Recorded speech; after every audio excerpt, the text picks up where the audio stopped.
आपके साथ राजेश कुमार हूं और लगभग आज बात करेंगे हम कि दिन भर हुआ क्या, हिंदुस्तान में आज दिन भर क्या हुआ और क्या वो बड़ी अहम खबरें थी जो हमारे लिए बहुत अहमियत रखती हैं। तो आज काफ़ी कुछ हुआ। कोरोना वायरस की बात करें तो लगभग 3,32,424 मामले हिंदुस्तान में सामने आ चुके हैं। एक्टिव केस की बात करते हैं तो 1,53,106 एक्टिव केस हैं। में ठीक होने वाले लोगों की जो संख्या है वो काफी ज्यादा है, वो 1,69,797 के आसपास पहुंच चुके हैं। लेकिन मौतों का आंकड़ा जो है वो 9,500 को पार कर चुका है। ये अपने आप में एक चिंता की बात है। लेकिन आज दिन भर क्या हुआ, दिन भर की क्या ऐसी बड़ी खबरें थी। सुशांत सिंह राजपूत को अंतिम आज विदाई दी गई और उसके साथ साथ आज क्या हुआ, उसके साथ बड़ी खबर ये थी कि पिछले 48 घंटों में गृह मंत्री अमित शाह ने ताबड़तोड़ मीटिंग दिल्ली में की है और दिल्ली सरकार के साथ, अरविंद केजरीवाल सरकार के साथ और डॉक्टरों के साथ उन्होंने मीटिंग की और हालात का जायजा लिया। और उसके बाद वो LNJP हॉस्पिटल भी पहुंचे थे जहां पे उन्होंने डॉक्टरों से भी बातचीत की है, जो एक अच्छी बात है। और उम्मीद है कि आने वाले समय में दिल्ली सरकार और केंद्र सरकार जो है मिलकर अब कोरोना के खिलाफ लड़ेंगे और दिल्ली से कोरोना को भगा दिया जाएगा। लेकिन इसी बीच एक खबर ऐसी भी आई जिसने सबका ध्यान अपनी ओर खींच लिया। उसी खबर पे मैं अब बात करने जा रहा हूं। खबर यह है कि Stockholm international peace research institute की एक रिपोर्ट सामने आई है। उस रिपोर्ट में कहा गया है कि पाकिस्तान के पास हमसे ज्यादा परमाणु हथियार हैं, चाइना के पास परमाणु हथियार हैं। आंकड़ा इन्होंने दिया है कि भारत के पास उम्मीद है कि 150 के आसपास परमाणु हथियार हैं। वहीं अगर पाकिस्तान की बात करते हैं तो 160 के आसपास परमाणु हथियार हैं। चीन के पास हमसे डबल 320 के आसपास परमाणु हथियार हैं। और अगर चीन और पाकिस्तान के हथियारों को मिला लिया जाता है तो आंकड़े काफी ज्यादा हो जाते हैं, जो एक चिंता की बात है। लेकिन पाकिस्तान और चीन के परमाणु हथियार हमारे लिए कितनी बड़ी चुनौती हैं, ये डिफेंस एक्सपर्ट से भी हम समझने की कोशिश करेंगे और समझेंगे कि परमाणु हथियारों का जिस प्रकार से पाकिस्तान निर्माण कर रहा है वो हमारे लिए कितना चिंता की बात हो सकते हैं। तारिक लोन, आपको लद्दाख पे अपडेट चाहिए, वो अपडेट भी मैं आपको दूंगा। आप लगातार कमेंट करते रहिएगा, आपके कमेंट जो है वो हमारा हौसला बढ़ाते हैं, उनके जवाब भी हम देने की कोशिश करेंगे। ब्रिगेडियर अखिल दीक्षित मेरे साथ जुड़ चुके हैं, गोरखा रेजिमेंट के वो अधिकारी हैं और अब मैं उनसे समझने की कोशिश करूंगा कि किस प्रकार से परमाणु हथियारों का जो लगातार संख्या बढ़ रही है पाकिस्तान और चीन में, हमारे लिए कितना बड़ा खतरा हो। सबसे पहले तो सर यही समझूंगा कि जो स्टॉकहोम की जो रिपोर्ट आई है उसके अनुसार हिंदुस्तान के पास 150, पाकिस्तान के पास 160 और चीन के पास 320 परमाणु हथियार हैं।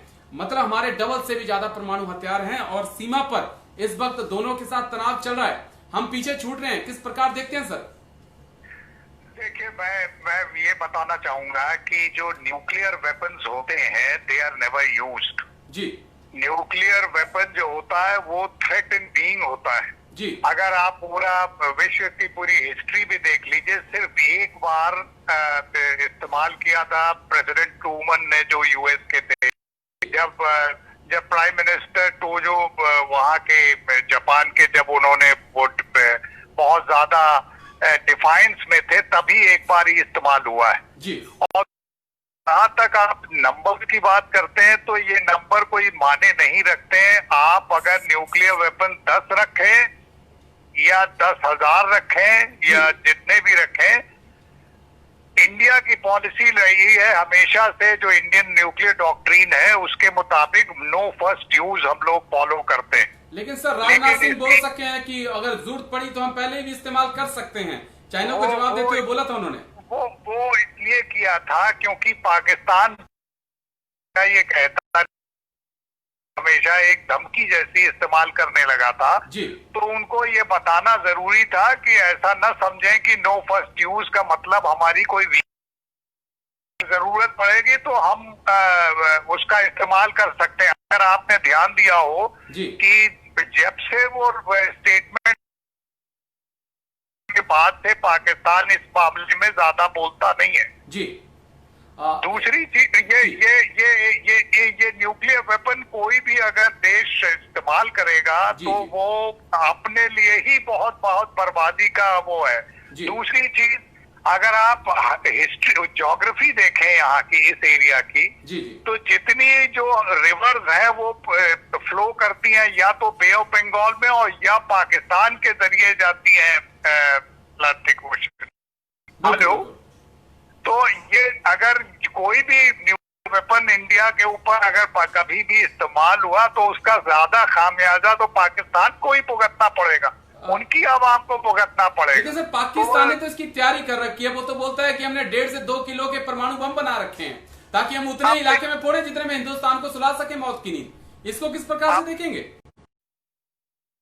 की गीदड़ भपकी समझता हूँ, क्योंकि ये इस तरह के जो बचकाने जो बयान होते हैं, ये कोई मेच्योर नेशन का कोई मेच्योर लीडरशिप ऐसे बयान कभी नहीं देती जी। और इस बयान को बिल्कुल बिल्कुल मतलब हास्यास्पद है मेरे हिसाब से। तो इसमें कोई हमारा जहां तक भारत का सवाल है, मैं आपको ये बहुत यकीन के तौर कि भारत न्यूक्लियर वेपन्स में और न्यूक्लियर वेपन्स में काफी स्ट्रांग है और अगर जरूरत पड़ी तो पहले तो कन्वेंशनल वेपन्स की से ही काम चल जाएगा और अगर जरूरत पड़ी तो इंडिया को न्यूक्लियर वेपन से उसको डिटर किया जा सके कि न्यूक्लियर कैपेबिलिटी में इंडिया की डिलीवरी सिस्टम भी पाकिस्तान से और चाइना से काफी सुपीरियर है। लेकिन सर मैं दोबारा पाकिस्तान पे फिर लौटूंगा, लेकिन दर्शक बीच में जानना चाहते हैं, एक दर्शक जानना चाह रहे हैं कि चाइना पर इस वक्त क्या अपडेट है। सर थोड़ा सा क्लियर कर पाएंगे? दर्शक लगातार पूछ रहे हैं कि लद्दाख में क्या कुछ चल रहा है इस वक्त। देखिए, लद्दाख में आपको जैसे मालूम ही है कि वहां पे 8 फिंगर्स हैं, जहां हम लोग जो है आगे 8वीं फिंगर तक हम लोग वो करते थे, क्या कहते हैं, पेट्रोलिंग करते थे। अभी 3 फिंगर के बाद हमारा एक बेस है, उसके बाद 4थी फिंगर तक उन्होंने अपनी तरफ से एक रोड जैसी बना ली है और वो उसमें वो जहां हमारी पेट्रोलिंग होती थी पहले तो या तो हम ऑन फुट जाते थे या फिर बगल में जो लेक है, लेक में अपनी बोट से जाते थे, लेकिन उनके आगे उस 4th फिंगर तक रोड बनाने की वजह से, वहां बैठने की वजह से जहां तक इंडिया का क्लेम्ड एरिया है वहां तक हम पेट्रोलिंग नहीं कर पा रहे। सीधा सवाल तो, सर, चाइना वापस जाएगा, हमारी जमीन को खाली करेगा, नहीं करेगा? अगर नहीं करता है तो हिंदुस्तान क्या करेगा? रक्षा मंत्री ने बड़ा क्लियर कट बयान दिया है कि 1 इंच भी जमीन भारत जो है वो छोड़ नहीं सकता है जी। और अभी तक हमारा क्लेम जहां तक रहा है वहां, और जहां तक चाइनीज पहले रहते थे वहां तक उनको जाना ही पड़ेगा। और वो आज का भी बयान हमारे जो रक्षा मंत्री का यही रहा है जी। आज सवेरे का भी यही है कि हम 1 इंच भी जमीन अपनी छोड़ नहीं सकते हैं जी। लेकिन इसमें भी देखिए, एक चाइना को एक एग्जिट प्लान चाहिए जिससे कि वो ग्रेसफुली विड्रॉ कर सके और इसीलिए जो बातचीत जारी है उस दौरान पे ये समझौता हो जाएगा कि जिसमें उनको वो एरिया छोड़ना पड़ेगा, क्योंकि इसमें हमारा जो स्टैंड है वो काफी स्ट्रॉन्ग और सही है, जिसकी वजह से हम लोग काफी स्ट्रॉन्ग पोजीशन में। लेकिन सर ब्रिगेडियर सर बीच में रोकूंगा आपको, लेकिन कुछ सवाल जो पूछे जा रहे हैं पाकिस्तान की तरफ से, पाकिस्तान के दर्शक भी लगातार जुड़े हुए हैं मेरे साथ, बहुत सवाल पूछ रहे हैं कि आप हम पे तो सर्जिकल स्ट्राइक कर देते हैं, हम पे एयर स्ट्राइक भी कर देते हैं और चाइना से बात क्यों करते हैं? अब ये देखिए, ये हर अपना देश जो होता है अपने तरीके से काम करता है जी। हम लोग को देखिए, पाकिस्तान के साथ ज्यादा हम लोग कंपैरिजन नहीं करते हैं, क्योंकि कोई कंपैरिजन है ही नहीं। बिल्कुल, उनकी इकोनॉमी फेल्ड है, उनका एडमिनिस्ट्रेटिव सिस्टम फेल हुआ जा रहा है, उनका प्राइम मिनिस्टर जो है, उनकी जो मिलिट्री जो है उसके गरज पे तो वो प्राइम मिनिस्टर बने हुए हैं। जी जी। तो वहाँ उसके साथ हमारा जो एक बहुत मजबूत और स्ट्रॉन्ग इकोनॉमी है और मजबूत देश है, उसके साथ कोई कंपैरिजन ही नहीं है, तो उसको कंपेयर करने का कोई मतलब ही नहीं आता है। चलिए मेरा आखिरी सवाल सर, क्योंकि समय कम है, आखिरी सवाल मैं समझना चाहूंगा आपसे। भारतीय उच्चायोग के 2 कर्मचारियों को पाकिस्तान में गिरफ्तार किया गया है, उनके ऊपर रन एंड हिट के आरोप लगाए गए हैं। किस प्रकार से देखते हैं, क्या पाकिस्तान उस चीज का बदला तो नहीं ले रहा है जिस प्रकार हमने उनके 2 जो यहाँ पे तैनात थे उनके कर्मचारी जासूसी कर रहे थे, रंगे हाथ पकड़ के उनको वापस भेजा था बेइज्जत करके, क्या उसका बदला ले रहा है पाकिस्तान?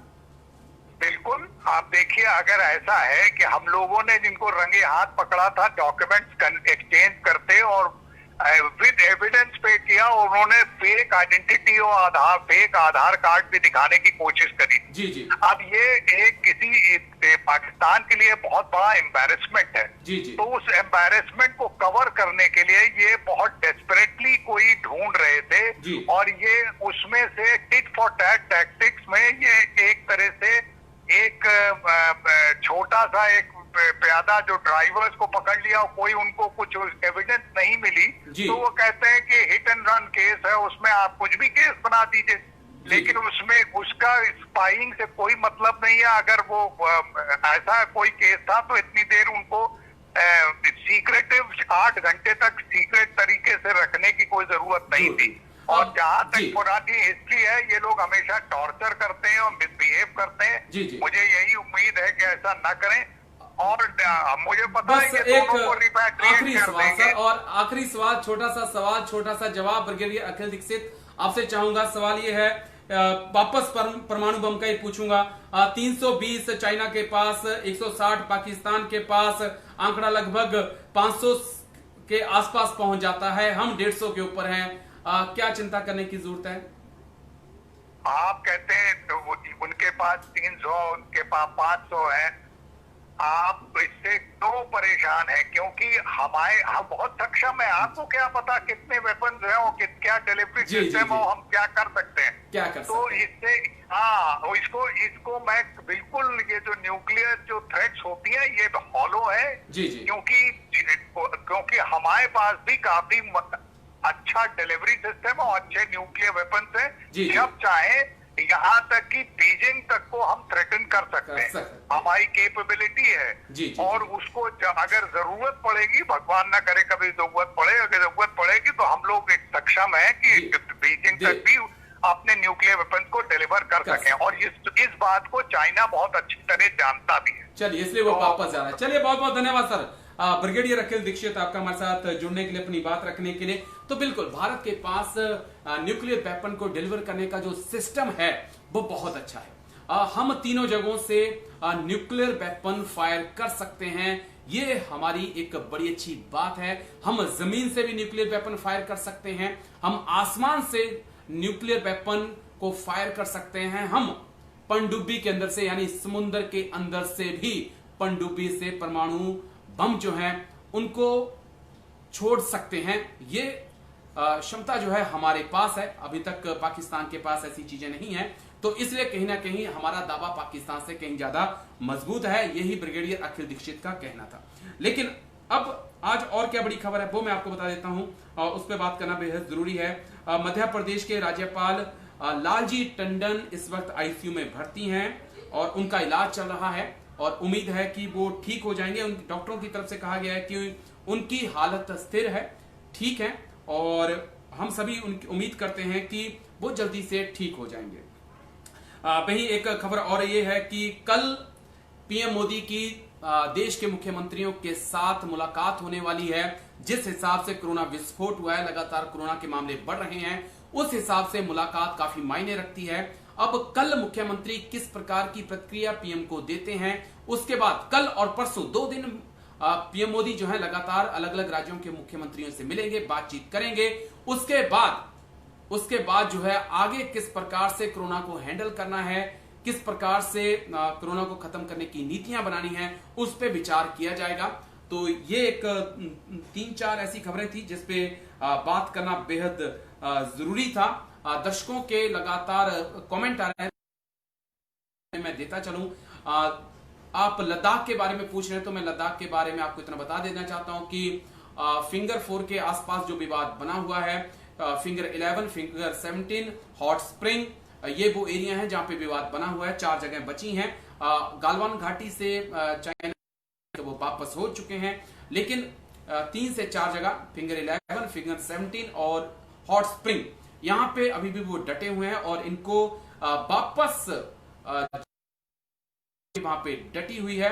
तो पाकिस्तानी दोस्त मेरे ये समझ लें कि अगर उनको लगता है कि हम अपनी जमीन खाली कराए वापस हो जाएंगे तो ये गलती है, आप लोगों की गलतफहमी है, क्योंकि जिस प्रकार से आप लोगों को हमने कारगिल से खदेड़ा था वैसी भी हिम्मत हम रखते हैं। चाइना को हम वैसे भी खदेड़ सकते हैं, लेकिन हमारी कोशिश और हमारे प्रधानमंत्री की कोशिश यही है कि पहले बात और फिर बात नहीं बनी तो फिर लात। तो आप सभी का बहुत बहुत धन्यवाद है मेरे साथ जुड़ने के लिए, अपनी कमेंट देने के लिए। कल फिर हम इसी वक्त जुड़ेंगे, चर्चा करेंगे दिन भर की कुछ बड़ी खबरों की, और उम्मीद करूंगा कि आप ज्यादा से ज्यादा लाइक भी करेंगे, कमेंट भी करेंगे, खासकर पाकिस्तानी दोस्त, क्योंकि वो तो हमारा उनके साथ काफी करीबी रिश्ता है और वो आगे भी रहेगा, क्योंकि आप हमें नहीं छोड़ सकते और हम आपको नहीं छोड़ सकते, क्योंकि हमारे पीएम पूर्व पीएम अटल बिहारी वाजपेयी बोल चुके हैं कि दोस्त और दुश्मन बदले जा सकते हैं लेकिन पड़ोसी नहीं बदले जा सकते, और यह हमारा दुर्भाग्य है कि आप हमारे पड़ोसी हो। चलिए, बहुत बहुत धन्यवाद आपका हमारे साथ जुड़ने के लिए, थैंक यू। कल फिर करेंगे मुलाकात।